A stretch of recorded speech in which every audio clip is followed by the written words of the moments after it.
It's the week ending Saturday the 24th of April, and this is The Week Unwrapped. In the past 7 days, we've seen former Minneapolis police officer Derek Chauvin found guilty of the murder of George Floyd, plans for the proposed European Super League imploding after 6 English clubs signed up, then pulled out, and the death of Bat Out of Hell songwriter Jim Steinman at the age of 73.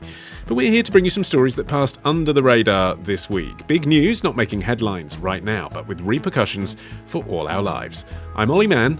Let's unwrap the week. And joining me today from the week's digital team is Kari Wilkin and Sorcha Bradley, and from Money Week, Mr. John, oops, did I mention 2008 again, Stepek. Kari, you are up first. What do you think this week should be remembered for? Why is green the new red in Europe?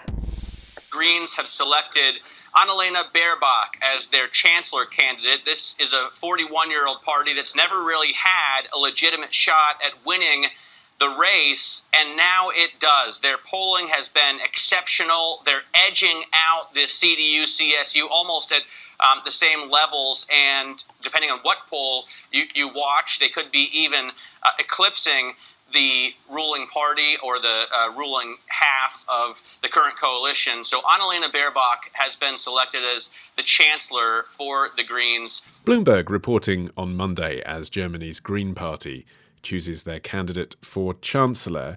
And Kari, tell us a bit about who this candidate is and assess for us whether she has a chance of being Chancellor of Germany. I think she actually has a very good chance. I mean, the Greens have just had an absolutely extraordinary turnaround in Germany. When Merkel took power in 2005, they were the 5th largest party in the country. Now, as we just heard, they're polling just behind Merkel's centre-right Christian Democrat Union, with the Greens on 20%. And this is just coming up to the elections in September. And Baerbock is hugely popular. She's actually a former medal-winning trampolinist, and she's co-led... Vital qualification there. Which is handy, Yeah, so handy. And she's co-led the party for 3.5 years, and she's actually being compared to Merkel. But whereas, Merkel's CDU, they've ruled for almost 17 years, they're seen as tired and out of date, whereas, the Greens are promising political renewal, and Baerbock, as I said, is hugely popular. And again, by comparison, the Greens are appearing decisive. They've chosen her. They're really putting up a united front, whereas the CDU are still bickering over who to choose for their candidate. OK, we'll talk a bit about the Green Party in just a moment, but just first on the personalities, John. I mean, Kari just said that her approach, Annalena Baerbock's sort of style and analytical approach has been compared to Angela Merkel by some commentators. Don't voters usually actually want something different? I mean, I'm thinking about here in the UK, we've gone from Gordon Brown to David Cameron to Theresa May to Boris Johnson. It's rarely more of the same that wins through. Yeah, I mean, that's true. But I guess part of that's one reason why people are going for Green rather than another option. And also, I think, to be fair, in this case, I think that it's a kind of a choice between this, woman and a whole other group of people who do look a bit like Angela Merkel or who have been around for a long time. And I think that's probably one of our kind of key selling points. And it is worth remembering, I mean, it's interesting because Angela Merkel's been, I think she's the longest serving leader in the entirety of the Eurozone, and actually has been remarkably stable throughout this period where everyone else has been getting kicked out. So I think that this is probably, somewhat kind of long overdue and still actually quite understated shift by comparison to the things we've seen, in the UK and the US and elsewhere. OK, so, Kari, what are the German Greens like then? What do they stand for, apart from green issues, obviously? Are they as left-wing as the UK's Green Party?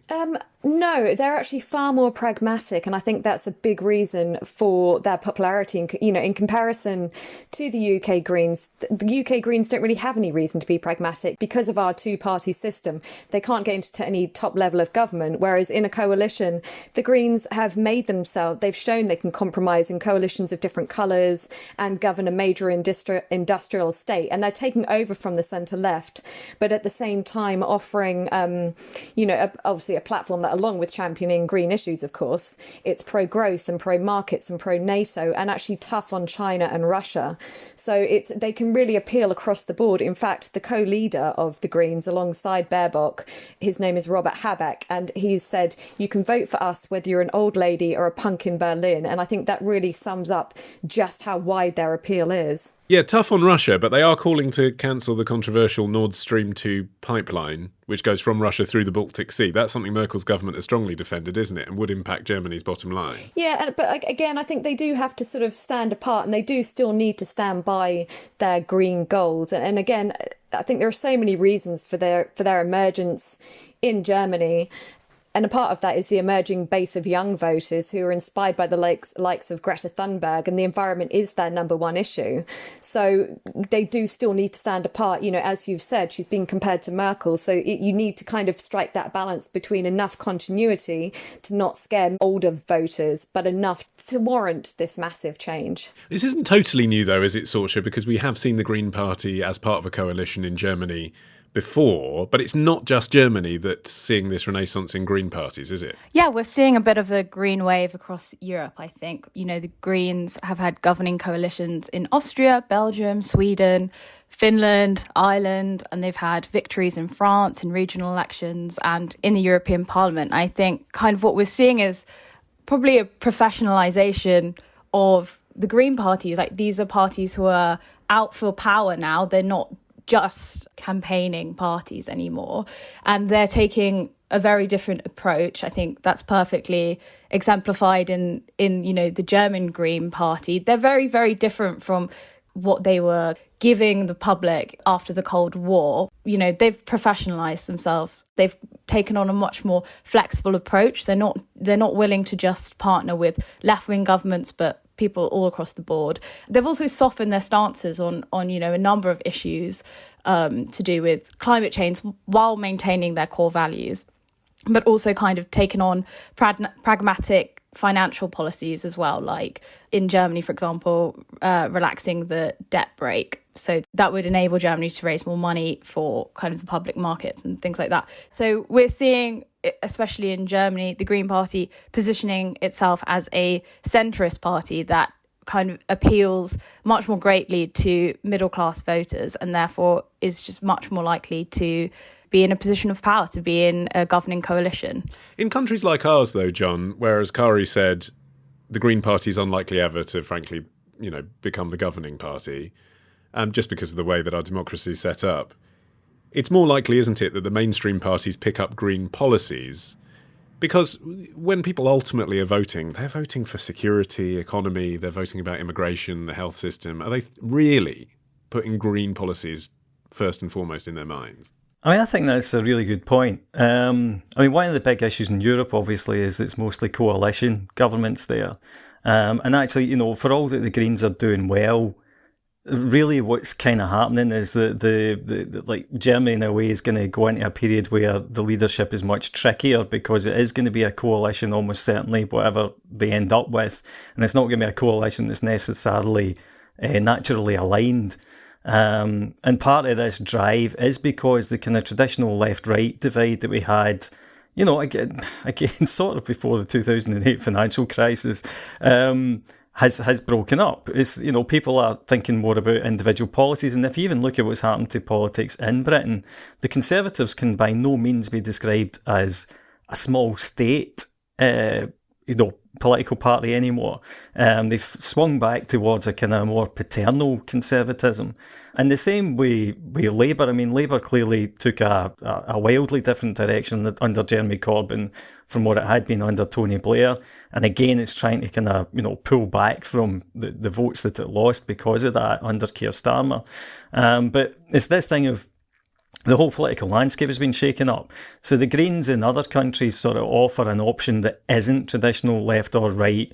They have various different policies, whereas in Britain, there is no chance of the Green Party getting into power. So it's more that Labour and the Tories sort of go around looking and thinking, well, what is it the voters want now? And then they start to pick and choose. Because to be fair, a lot of the Conservative policy, you know, at the moment is very green focused. You know, I mean, a lot of people think that this focus on offshore wind farms is a little bit mad and a little bit economically, you know, problematic.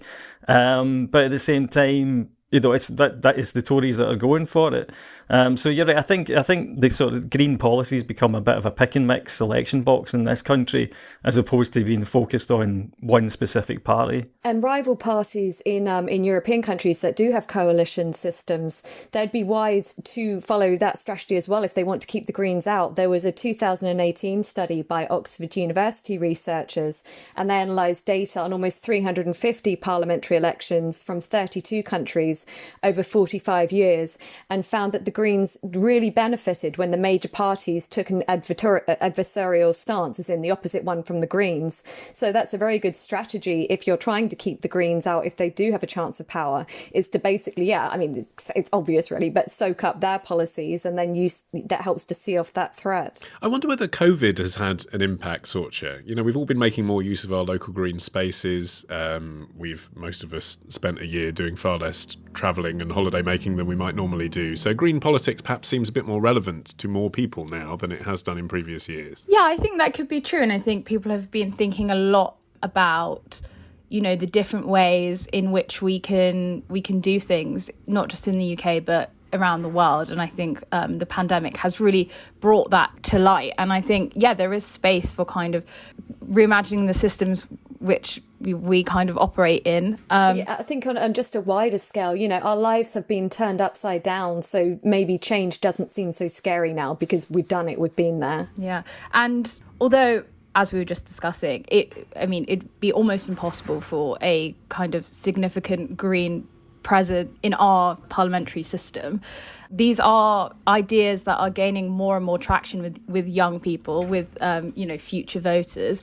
This is something that they're learning a lot about in schools. I think it's almost inevitable that green policies will begin to be at the forefront of voters' minds in the near future. I don't know if there's a massive appetite for a mainly green party which has only really green environmental policies as of yet, but that's something that's going to have increasing importance to kind of the UK electorate in the next 5 to 10 years. It's all rather on the fringes though, isn't it, John? I mean, for true impact we need China to have green politicians. We need the US to have green politicians. We need Russia to have green politicians. We need India to have green politicians, and they don't. I mean, yes, so this is true. I mean, China in particular, everyone was talking about fossil fuels, how the usage had peaked back in, I saw something this week about it, and it turns out China's going to use more coal this year than it ever has before.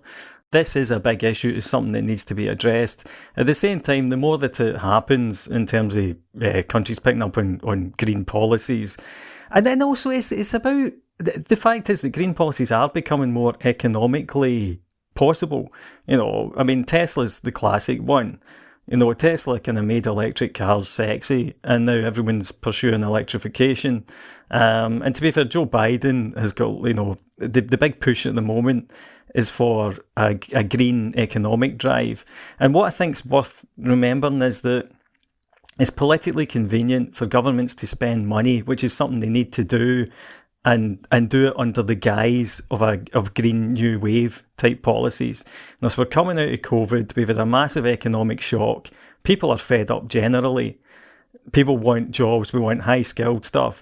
So if kind of slightly left-leaning parties or even right-leaning parties like the Conservatives want to justify spending lots more money on top of all the money we've spent already, then saying it's for a kind of green crusade is definitely the way to go. Okay, so I'm going to ask you to put your money where your mouth is, Kari. Do you think we're going to get a Green Chancellor of Germany? I think the Greens are definitely going to be significant players in any coalition. So that sounds like a no. No, I'm going to go with Baerbock. I think she can do it, yeah. I think she is going to be the Chancellor? Because you got a strong lineage on this show. Holden correctly predicted President Macron 6 months before any of us had ever heard of him. No, I think she'll bounce up in the polls and claim victory. Okay, bold stuff. John, I'm coming to you next after this.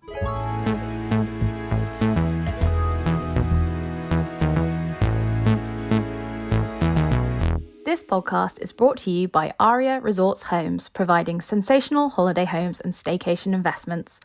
Aria Resorts sells luxurious holiday homes in top UK locations, with a 7% annual net return available to qualifying investors at a choice of 3 resorts. Terms and conditions apply. Find out more by searching Aria Resorts Investment. OK, John, your turn. What do you think this week should be remembered for? Financial advice becoming affordable for everyone. Imagine having the peace of mind knowing your retirement finances are in expert hands and your hard-earned savings are working as hard as possible, all so that one day you could live the kind of retirement you want. That's Vanguard Personal Financial Planning. To build a personal plan that's just right, we need to know as much about you as possible. Our online questionnaire can take up to 45 minutes to complete, but don't worry. Thanks to our autosave feature, you don't have to finish it in one sitting. If you get stuck, you can also call our support team. We'll ask about your household income, personal tax allowances, ISAs, and other aspects of your finances, including your current and previous workplace pensions. Everything you tell us will be fully encrypted, and we'll never sell your information to a third party. An advert for Vanguard Europe released on Monday for their new personal financial planning. John, I've watched the whole commercial. It doesn't seem that revolutionary to me. They're a finance company. They're offering me a retirement plan. It's based on my circumstances. I mean, what's the news here? Basically, it's very cheap. So Vanguard are a big global asset manager, and one of the main things that they're famous for is that their founder, a guy called Jack Bogle, created or popularised the use of index funds. And to cut a very long story short, please, an index fund is a way of investing in the stock market cheaply because it just copies the underlying index. So if you were to invest in the FTSE 100, it would just buy all of the stocks in the FTSE 100 and copy it rather than trying to beat it. The good thing about that is that it means that it's less expensive than a traditional actively managed fund. Okay, but he created that decades ago, so what's the new thing? So he created that decades ago, and now that's very popular. So now what Vanguard is doing is that they're offering financial advice, which is basically, you sit down, you type in your details on the computer, somebody gives you a dedicated retirement plan, and sort of holds your hand through the whole process. And the key is that they're doing it for 0.79% a year, which is all in, including trading costs. And that's a massive difference. That's about at least half the price that you would pay with a traditional financial advisor, and quite possibly a third of the price you would pay. And that makes a huge difference over 30 years. Yeah, but what are you getting for your money? Because their slogan is advice for less, retire with more, which just reminds me a little bit of those online estate agents who say, you don't need a human to sell you a house. We charge no commission, so you keep more of your money. And I always think, well, if a senior professional is not involved in a hands-on way trying to get a commission, don't you just end up with a larger share of a smaller pot? I see that. Actually, that's a really interesting point that you're making, and it's wrong, just to be clear. But so with a house, selling a house is very different to getting financial advice. I think the key thing here is that, see, for most people, right, if you have a relatively normal or smallish pension pot, which most of us do, then you don't need particularly complicated financial advice. All you really need to do is save a certain amount, stick it away in a tax-efficient account, put it into a very simple selection of funds, and then leave it for a long time, and it will grow over time. But the problem is that lots of people still don't feel confident doing that by themselves. But the problem is, if you've got a small pot, for an individual financial advisor, is expensive to help people out, and it'll cost them the same to do it for somebody with 50 grand as it will to do it for someone with £500,000 in their retirement pot. And that's partly because, finance is very tightly regulated, but it's also because the regulator has always had this focus that financial advice needs to be very tailored and very specific. Now, we started to move away from that, and also Vanguard is so large that it has the economies of scale that as long as the advice is simple enough, then it can do it at this price and still get a decent profit to make it worth its while. Okay, I should say that when John was saying that smaller investors might not feel the confidence to invest themselves, Sorcha was nodding vigorously. So is that you? Would you be tempted to enter your details into a computer form and that they'd make the right decisions for you algorithmically? Oh, definitely. I mean, I think for a lot of young people, they don't know how to invest, they don't know what to do, and they would I mean, only 6% of under 34-year-olds seek financial advice. That's a huge swathe of young people who are getting no financial advice at all. And obviously you could say, well, that's because we don't own anything. Most of us don't have houses. We're less likely to own cars. So we just don't really have a lot of money going around to invest or to seek advice for. But you need 50 grand for this. So actually this isn't for the kind of Martin Lewis money saving expert generation, is it? You still need 50 grand of savings before they'll consider you for this. Yes. But, it does lower the threshold in terms of who can access financial advice, which is obviously a massive positive. But yeah, you're right. It's for young people, it's still not quite there. And, young people increasingly are kind of relying on these kinds of robo-advisors, like Nutmeg is one, Moneybox. And, they're fairly interesting because they kind of rely on nudge theory. So it will basically, I know Moneybox rounds up your change. So if you've, spent $2.99 on a coffee, it will invest, whatever is left into funds. So that's kind of more what young people are going for.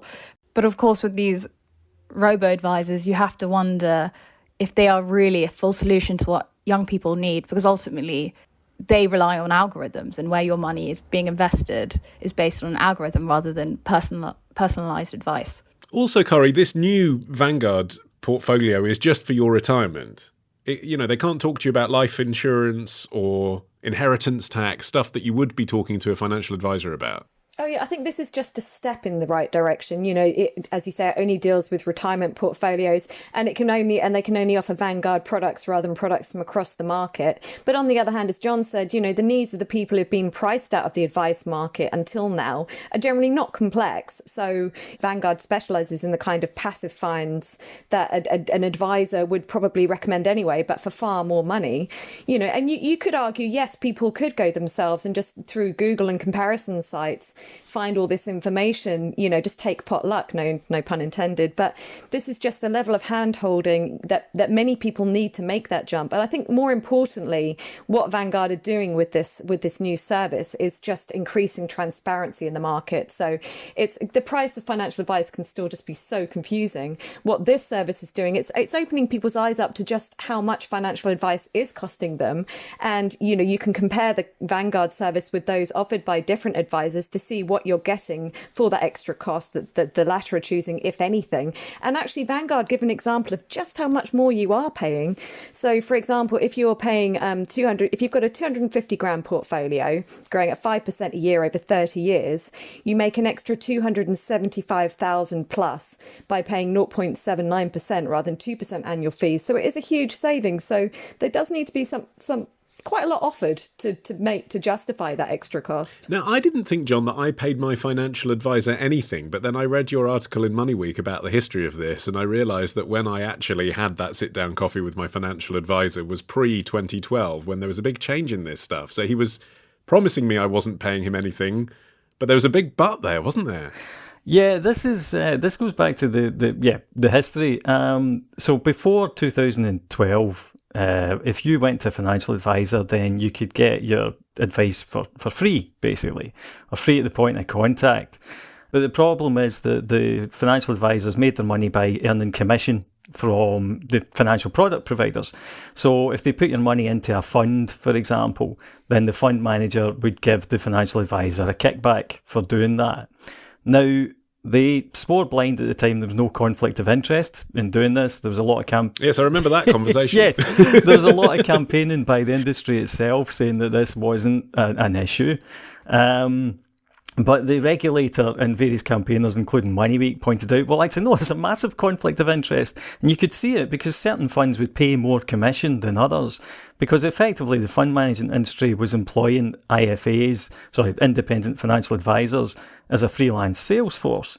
So what happened is that the previous incarnation of the FCA, the regulator, launched a thing called the Retail Distribution Review, which was RDR, which is basically looking at, actually, is it bad that we are allowing financial advisors to get paid by the people who are selling the products that they want them to sell. And they said, well, yes, obviously it is. And so now they have to be much more clear about their costs, and they are not allowed to accept commission. Yeah, so because I literally put my sum of money that I had then in 2012 into whatever that financial advisor advised me to do, and I basically haven't moved it since then. And that's the other thing, isn't it? Like, how often should you be reviewing this portfolio? Because most of us haven't got tens of thousands of pounds. You know, it's a little bit of money that I had in a pension from a previous workplace. I added to it a little bit after I sold my flat in London, and I haven't touched it since then. So, like, how often should I be thinking about that? Well, I mean, you should be reviewing your own finances at least once a year, I would say. Like a proper, kind of from top to bottom review. Kari is laughing at that prospect. I have a pile of unopened envelopes with my retirement saving funds, and that basically constitutes my retirement plan. I mean, I can barely bring myself to look at my bank account. So. I suppose this shows you the need for something like the Vanguard thing, because ideally you would look at it once a year and you would say, actually, is this still on track? Is this still doing what I want it to do? But I mean, please don't get me wrong. If you look at the bank accounts and the financial statements of the average personal finance journalist, they're in no better condition than, the average normal person. And I am going to take the Fifth Amendment as to whether that includes me or not. And I'm going to come to you with the COVID question again, Kari. Here it is. Has COVID actually made all of us a bit more trusting of entering this kind of intimate personal information into a website? Because I do think, although it's encrypted, even just 2 years ago, if a service had launched saying you're never going to speak to a person, you're just on the internet going to enter in every financial detail about yourself, your NI number, your bank details, your pension, and we'll personalise something to you, people might have been a bit wary of that. I think the fact that Vanguard is such a major player in itself inspires confidence. You kind of, rightly or wrongly, assume that they're going to have their internet security sewn up very tightly. I think generally there's just been a trend. We all just share more and more information, don't we? So I think COVID has certainly accelerated that. But no, I don't think that the fact that a lot of it's being done online, and it's only for the lower level of investors that it's done online. Once you've got over 100 grand, you actually talk to a team of financial planners. Yeah, I bet you do. I'm told. Yeah.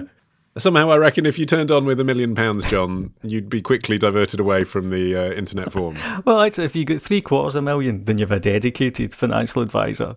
There we go. Something to aim for. Sorcha, I'm coming to you next after this.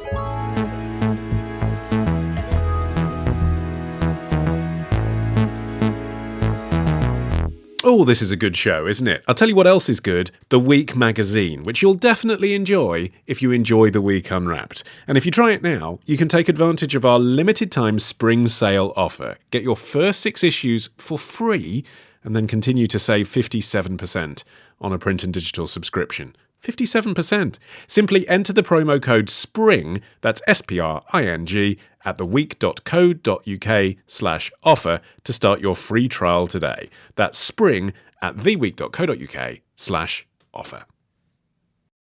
Okay, Sorcha, you are finishing the show. What do you think this week should be remembered for? Is Elon Musk one step closer to becoming Emperor of Mars? We're really excited to bring you the announcement of who NASA is going to continue to finish out the human landing system and take humans back to the moon. NASA has chosen SpaceX to return us to the moon. I am so excited to partner with SpaceX in this fantastic endeavor for the Artemis suite of missions. So congratulations to the SpaceX team. NASA announcing its first commercial human lander. You can watch the full video on YouTube.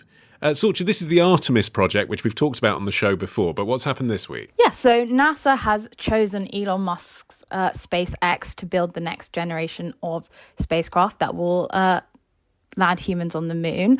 So SpaceX have won a $2.9 billion contract to basically build the lunar lander.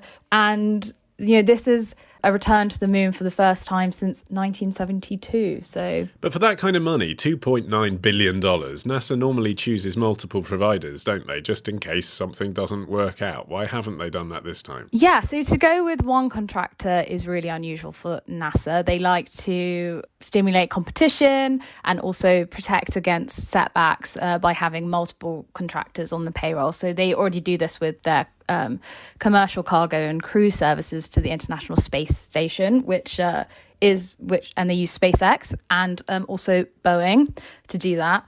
So I think this move shows that NASA has a lot of trust in SpaceX to deliver this project, and also ultimately it's a good deal for NASA. I think it's going to end up a lot cheaper to use SpaceX than perhaps the other providers. Yeah, I saw one analysis, Kari, that said if you compare it to the cost of the Apollo mission, each rocket is coming in at 13% of the cost of that. Big saving. Yeah. But one of the other bidders was Jeff Bezos's company, Blue Origin. And it seems to me this is quite clever. They've kind of taken these two billionaires and their vanity projects and given them a willy-wanging contest, haven't they, for public money?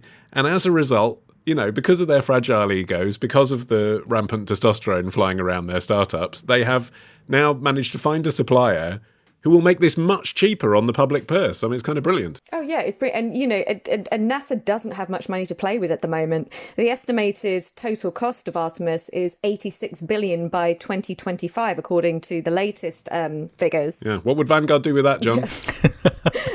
Whereas, you know, Biden has requested a $24.7 billion budget for NASA this year, including $6.9 billion for Artemis. But clearly there's still a lot of money to be, you know, made there's a big gap between what the whole thing's going to cost.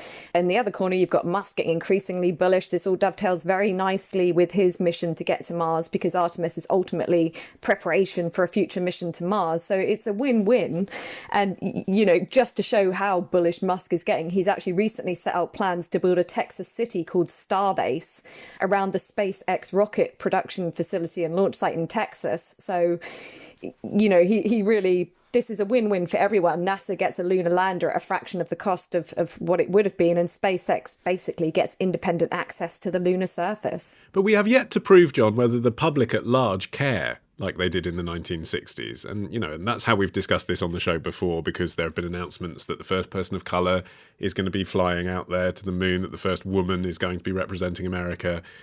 But does it have the same political significance that it once had? You know, is this really a win?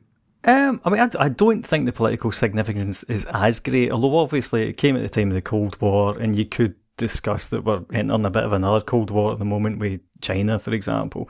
But I don't honestly think that what the public thinks matters that much. You know, it's like, this is science. This is, you know, advancing the kind of human race. This is learning more. I really struggle with people who say that space exploration specifically is something that we shouldn't spend money on, or time and energy on, because, well, I mean, why not? If Jeff Bezos and Elon Musk are willing to sink, you know, their time, money and careers into what is fundamentally a sort of advanced hobby for them, then great. You know, it's like, you know, I mean, why do we spend so much money on football instead of space? You know, it's just like, who cares what the public thinks?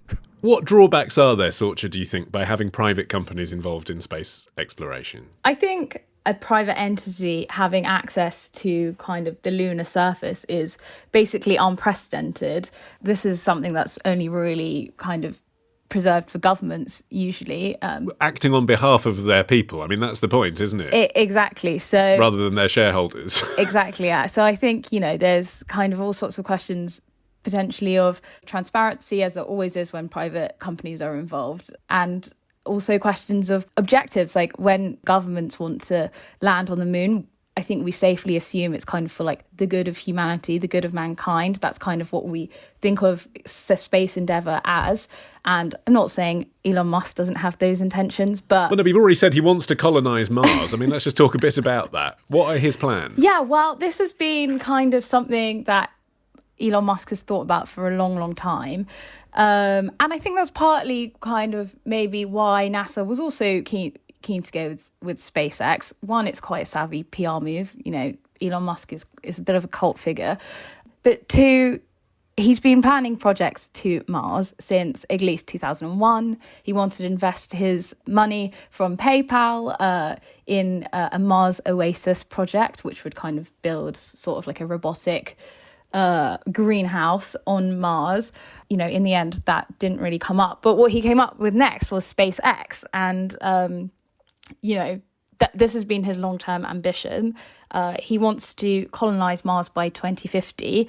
And ultimately, his kind of goal is to make life interplanetary. He wants the human race to kind of spread out amongst the stars. And so this, for him, is one step towards to that greater goal. And, you know, that is kind of also the goal for NASA as well. But NASA definitely wants to go to Mars as well. And the Artemis project is kind of the the Artemis project going to the moon is that middle step between here and Mars, essentially. Thinking about the other story at the beginning of the show, in which we mentioned Elon Musk, Kari, you know, the green future for our planet, do those two concepts go hand in hand? I mean, let's let off hundreds of booster rockets to get people to the moon, and let's try and limit our carbon emissions.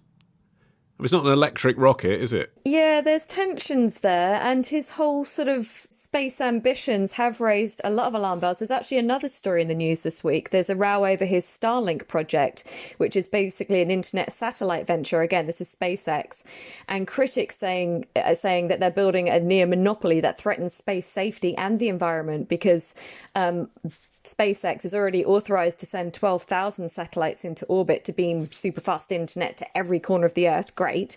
And they're seeking permission for another 30,000. But rivals, including the likes of Boeing and OneWeb, they're saying, well, you know, Starlink space race, they've taken this to regulators in the US, and they're saying that not only are Musk's satellites blocking their own device signals, but they're actually physically endangering their fleets. But there's also a risk of collisions and debris from space, from collisions. So he could be creating a great big junkyard surrounding the Earth. So, you know, that's really widespread pollution. And I suppose there's concerns as well about the extent to which this is just a branding exercise, John. I mean, I'm not saying that SpaceX won't be partnering with NASA and won't be reaching the moon and Mars. I mean, that is great. But you know, it's then their name on the side of this kind of planet-conquering device, which they might use to leverage to give people jollies around the Earth, you know, like Virgin Galactic, and that's where the money is, really. I mean, I don't mind that in the... That's just the way that companies operate. There's not a particularly big deal that a company does well because it has a partnership in one area with the public sector, but that it's a commercial company and it's going to be doing other things. I think, though, that there is a really good point there about whenever you start getting private companies into an area, then I think a good parallel is actually with the tech sector and the internet. So the internet launches, and then suddenly, you know, it was the Wild West for a good kind of like 5 to 10 years, and we're still arguing about regulating all of these business models and how they interact with the real world. And I think that's one thing about the space thing and the gradual commercialisation of space.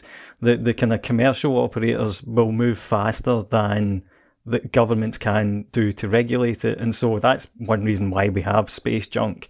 And obviously space is much harder to regulate as well because, you know, who owns space? Who owns whatever bits of the moon or Mars that we end up on? It's like, I mean, that's a good question. Like, who owns the bit of Mars that Elon Musk colonizes? Is it America? Is it Elon Musk? Do you know what I mean? It's like, these are all things. I mean, there is no reason. This is not a reason to avoid doing it, but these issues are going to come up in any area where we kind of like are exploring boundaries. And as I say, probably the best way to think about it is it's a bit like with the internet, except that obviously with this we've got great big physical rockets going into space and things can blow up and stuff like that. So probably we need to be thinking about it a little bit harder than perhaps we are. And, you know, talking about rockets blowing up, Musk has already built 10 prototypes for this new rocket for this new lander that he's meant to be developing for NASA, and a number of them have exploded during tests. So the whole deal is not done and dusted by any means anyway. Okay, it is time for us to boldly go. My thanks to our space cadets, Kari, Sorcha and John. Remember, you can subscribe to this show for free. Just search for The Week Unwrapped wherever you get your podcasts. We're not yet available on Mars, but fingers crossed for that internet satellite subscription soon. I've been Olly Mann. Our music is by Tom Morby, the producer, Sophie King at Rethink Audio. And until we meet again to unwrap next week, nanu nanu.